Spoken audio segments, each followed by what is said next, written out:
জলপাইগুড়ি শহরে উঠল মেরি ক্রিসমাসের ঢেউ। বড়দিনের আগে ক্যারল অনুষ্ঠিত হলো জলপাইগুড়ি ব্যাপটিস্ট চার্চের উদ্যোগে।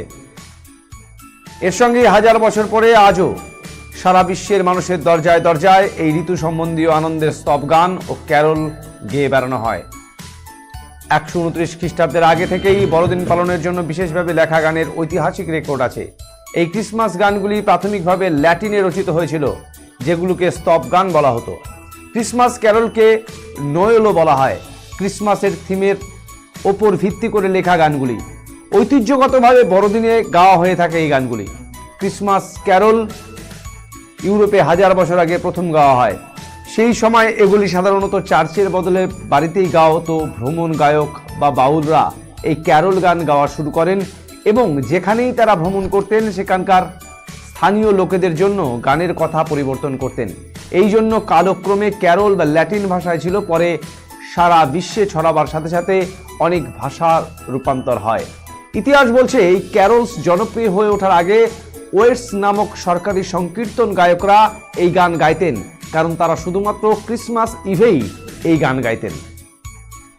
এই ওয়েটসদের ওয়েট নাইট বা ওয়াচ নাইট ও বলা হতো, কারণ মনে করা হয়ে থাকে যে এরা এই সকল মেষপালক যারা মেষ দেখভাল করছিলেন যখন দেবদূতের আগমন হয়েছিল। মঙ্গলবার জলপাইগুড়ি শহরের ব্যাপটিস্ট চার্চের উদ্যোগে আসাম মোড় থেকে শুরু হয়ে মূল শহরের বিভিন্ন স্থানে নাচে গানে অংশ নিয়ে ক্যারল উৎসব পালনের সঙ্গে সঙ্গে প্রভু যিশুর আগমনের পূর্বে শহরে অনুষ্ঠানে অংশ নেওয়া শিল্পীরা।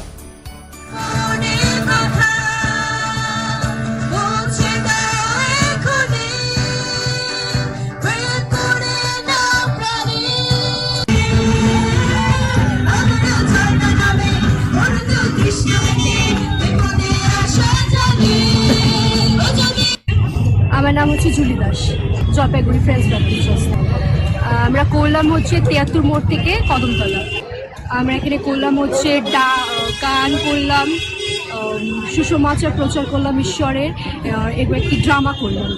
এ বিষয়ে হচ্ছে ঈশ্বর কেন এই পৃথিবীতে এসেছে এবং সে কী করেছে, যিশু কে, সেই বিষয়ে আমরা বার্তা প্রত্যেকটা জায়গায় আমরা এসে আমরা ঈশ্বরের সে বার্তা, সেই সুসমাচার প্রচার, যিশু কে ছিলেন সেই বিষয়ে আমরা প্রত্যেকটা জায়গায় তুলে ধরেছি। প্রথমে আপনাদের সবাইকে মেরি ক্রিসমাস, বড়দিনের আগাম শুভেচ্ছা এবং নতুন বছরের শুভেচ্ছা।